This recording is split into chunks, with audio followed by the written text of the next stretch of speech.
Field marshal general Asim Munir साहब, जो 3 साल से अपने आप को ताकतवर तरीन शख्सियत गर्दानते रहे, पता चला कि वो तो कमज़ोर तरीन शख्सियत हैं और वो बाहर जो बढ़के मारते हैं, अंदर से वो इतने ही डरे हुए हैं। और ये बात हम नहीं कह रहे, बल्कि अब बड़े बड़े नामवर कानूनदान, सियासतदान, तबसरानिगार, तज्जियाकार वो भी ये बात कह रहे हैं कि ये जो 27वीं गैर आईनी तरमीम है, ये तो खौफ की अलामत है। और खौफ भी किसका? इमरान खान का, कि वो बाहर आएगा, इंतखाबात होंगे, इलेक्शन होंगे, वो जीत जाएगा। और जब वो इक़्तिदार के ऐवानों में आएगा तो फिर इन सब का क्या बनेगा, जो इस वक्त आइन शिकन हैं, आइन तोड़ रहे हैं, कानून तोड़ रहे हैं, इदारों को मस्मार कर रहे हैं, बुनियादी इंसानी हकूक़ को पामाल कर रहे हैं और अवाम के साथ जुल्म कर रहे हैं, इनका क्या बनेगा। इसलिए ये सब के सब अंदर ही अंदर इस खौफ में मुब्तला हैं। वो एक कैदी है 804 इमरान खान, वो जेल में बैठा है, मुक़य्यद है, 2 साल से ज़्यादा हो गए। उनकी अहलिया, उनके अजीज़ व अक़ारब, उनके सियासी रहनुमा, उनके सियासी कारकुन हज़ारों की तादाद में, सैकड़ों की तादाद में अंदर हैं। लेकिन ये बाहर आज़ाद होकर भी, इक़्तिदार के ऐवानों में बैठ कर भी, और हर तरह के इख्तियार और इक़्तिदार और हर तरह की ताकत होने के बावजूद ये खौफज़दा हैं। तो इसलिए जनाब ये मामला पहले दिन से चला रहा है। तो अब रह गए हैं दिन सिर्फ चंद। 28 नवंबर को जनरल आसिम मुनीर साहब की मुद्दत मुलाज़मत पूरी हो रही है। हम पहले दिन से ये बात कह रहे थे कि उन्हें एक अलग से एक्सटेंशन चाहिए, उन्हें नोटिफिकेशन की ज़रूरत है, और वो नोटिफिकेशन ना हुआ तो वो रिटायर्ड तसव्वुर होंगे, क्योंकि उनकी अपनी अपॉइंटमेंट जो है पहले ही, जो 3 साल पहले हुई, वो भी मुतनाज़ तरीन है। वो एक रिटायर्ड लेफ्टिनेंट जनरल थे, उनको तरक्की दी गई गैर कानूनी तौर पर, फिर उनको गैर कानूनी तौर पर आर्मी चीफ बनाया गया, और ये गैर कानूनी और मुतनाज़ तरीन मामला अब तक चले आ रहे हैं और उनकी फाइल में लिखे हुए हैं। इसलिए उन्हें कोई ना कोई आईनी तहफ़्फ़ुज़ चाहिए, आईनी रास्ता चाहिए था, इम्यूनिटी चाहिए थी, जिसके लिए वो 26वीं तरमीम में पहले आए, मुद्दत 5 साल करवाई, लेकिन बात नहीं बनी। और फिर अब 27वीं गैर आईनी तरमीम आ रही है और मज़ीद जो कमज़ोरियाँ हैं वो दूर करने की कोशिश की जा रही है। लेकिन जो सबसे इम्पॉर्टेंट बात यह है कि ये पार्लिमान ही नाजायज़ है, इलेक्शन चोर है, वोट चोरी करके आई हुई है, इसका अपना वजूद ही नाजायज़ है। तो ये खुद कैसे एक नाजायज़ अरकान पार्लिमान जो हैं वो कैसे आइन को तब्दील कर सकते हैं। तो यह है सबसे बड़ा मसला। अब आहिस्ता आहिस्ता मोमेंटम बनता जा रहा है और एक नई तहरीक ज़ोर पकड़ने वाली है, और इस तहरीक में जजेस भी होंगे, जर्नलिस्ट भी होंगे, वकला भी होंगे, और ताजर भी होंगे, किसान भी होंगे, तालिबे इल्म भी होंगे, और इन सब में आएंगे, और ये सब के सब सियासी कारकुनान भी होंगे। और अगर नहीं होंगे, अगर पाकिस्तान के अवाम, वकला, तलबा, ताजर, किसान और ये सब जजेस सब नहीं आएंगे, तो इसका मतलब है कि वो आईने पाकिस्तान को टूटता हुआ खुद देख रहे हैं और खामोश हैं, और उनकी ये खामोशी मुजरिमाना कहलाएगी और तारीख उनको माफ़ नहीं करेगी। अब ज़रा चीज़ों को आगे बढ़ाते हैं, क्योंकि हाथ पांव फूले हुए हैं। सबसे पहले तो ये कि आज रात से 8:30 बजे से तहरीक का बाकायदा आगाज़ हो चुका है, और ये इमरान खान साहब ने पहले से एक स्ट्रेटजी बनाई हुई थी, और उनको इस बात का इल्म था कि नवंबर में ये गदर मचाएंगे, और नवंबर में इन्होंने गदर मचाना है, क्योंकि उनको अंदाज़ा था कि ये डरे हुए हैं। इसलिए जो एक नई तहरीक शुरू की गई है जी, वो है ऐसे दस्तूर को सुबह बेनूर को मैं नहीं मानता, मैं नहीं जानता। और जो नारे दिए गए हैं इस तहरीक को, जमहूरियत जिंदाबाद, आमरीत जिंदाबाद, कैदियों को रिहा करो, और आवाम से अपील की गई है आमरीत के खात्मे के लिए, जमहूरियत की फतह के लिए, बेगुनाह कैदियों की रिहाई के लिए। आमरीत मुर्दाबाद, जमहूरियत जिंदाबाद, और सियासी कैदियों को रिहा करो, ये एक स्लोगन दिए गए हैं, नारे दिए गए हैं, और इसके लिए आज से ये आगाज़ हो चुका है। दूसरी जानिब इस तहरीक का दायरा कार जो है वो वसी, मल्टी डायमेंशनल, कसीरुल जहती होगा।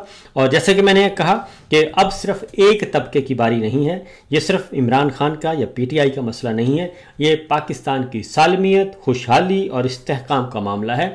और जिसने वो कौम अपने आइन को नहीं बचा पाती तो वो कौमें बर्बाद हो जाती हैं।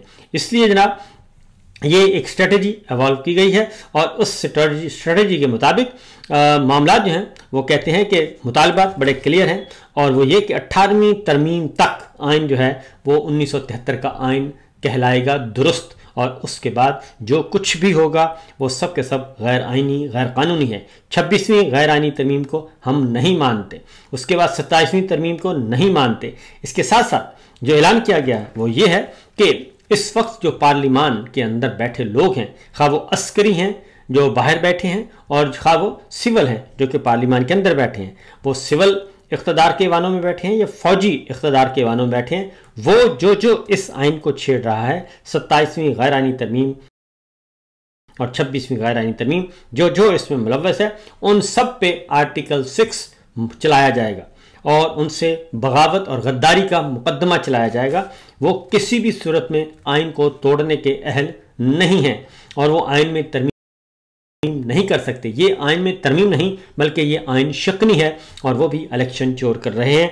इस बात का ऐलान तहरीके तहफ़्फ़ुज़ आइन पाकिस्तान, जिसमें पाकिस्तान तहरीक इंसाफ, जिसमें पख्तूनख्वा मिल्ली अवामी पार्टी और सुन्नी इत्तेहाद कौंसिल, मजलिस वहदतुल मुस्लिमीन और दीगर बहुत सारी जमातें और सिविल सोसाइटी और आज़ाद अरकान शामिल हैं, वो सब के सब उन्होंने मिलकर एक मुतफ़िका तौर पर यह लाहे अमल दिया है और साथ ही साथ ये भी कहा है कि अब ऑनरेबल जजेस को भी मैदान में आना होगा, रिटायर्ड जजेस को, हाजिर सर्विस जजेस को भी, वकला को भी मैदान में आना होगा, वकला लीडरशिप को भी आना होगा और ख़ास तौर पे जजेस को जो दलेर हैं, दबंग हैं, जो समझते हैं, उनको ये खतूत लिखने चाहिए, बाकायदा तौर पे स्टेटमेंट्स देनी चाहिए कि ये आइन को पामाल किया जा रहा है और उन्हें ये मंजूर नहीं है।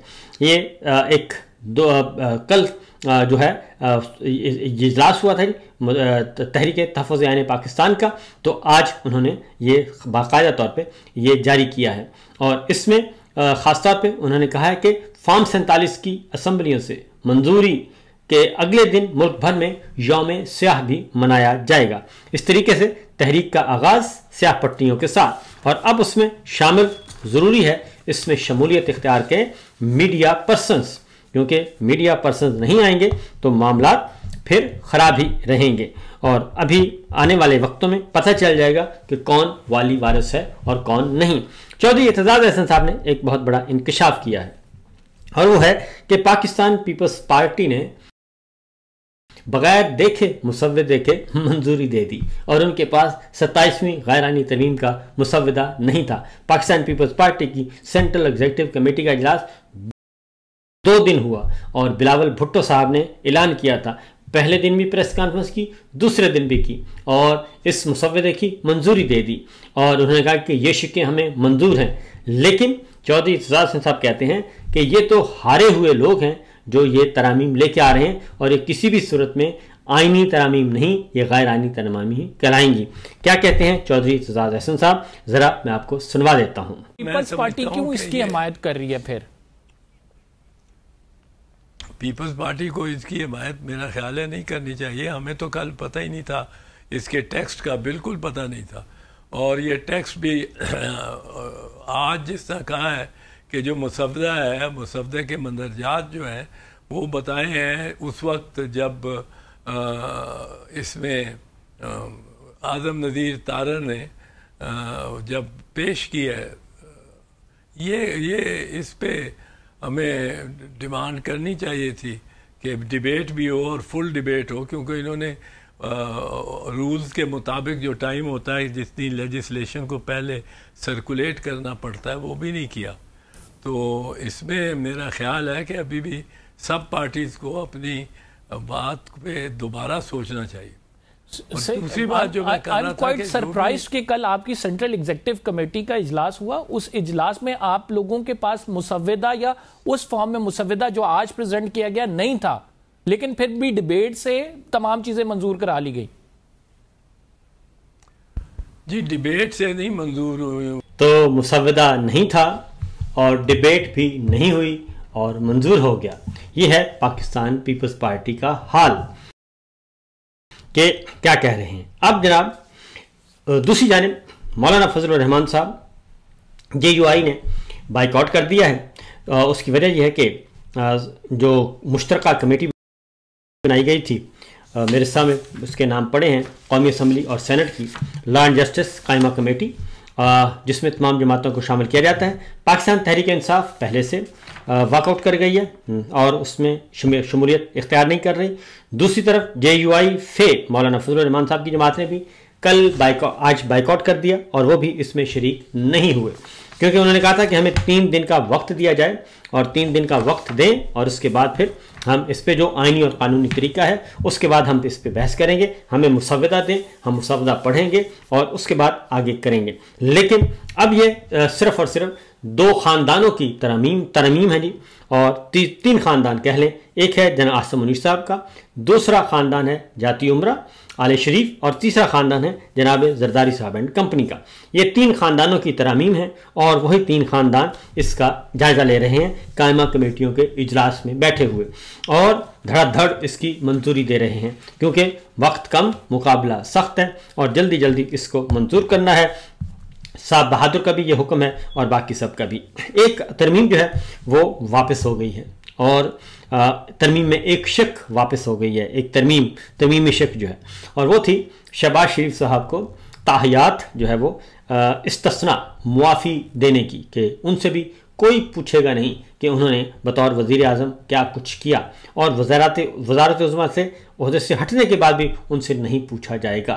तो इसके लिए जब पता चला कि अगर ये काम हुआ तो इमरान खान साहब के ख़िलाफ़ तो 250 मुकदमात जो हैं वो सारे के सारे ख़त्म हो जाएंगे, झूठे मुकदमात, और इमरान खान साहब अगले ही लम्हे रिहा हो जाएंगे। तो लिहाजा इस सारी सूरत हाल से बचने के लिए फौरी तौर पर ये तरमीम वापस ले ली गई और शहबाज शरीफ साहब ने कहा नहीं मुझे ये तरमीम नहीं चाहिए, जिससे कि असल क्योंकि सारी महफिल तो सजाई ही इमरान खान साहब को काबू करने के लिए है, उनसे डरने के लिए है, तो ये कैसे हो सकता है कि फ़ायदा उनको पहुंच जाए, तो ये नहीं होना चाहिए। तो मेरा क्या है, मैं तो पहले भी फ़र्द जुर्म आयद होनी थी मेरे पे पहले भी मुकदमात थे, तो जैसे मैं पहले पॉलिश करके बच गया, आइंदा भी बच जाऊंगा। इसलिए ऐसी कोई तरमीम नहीं करनी चाहिए जिसका फ़ायदा इमरान खान को पहुंचे।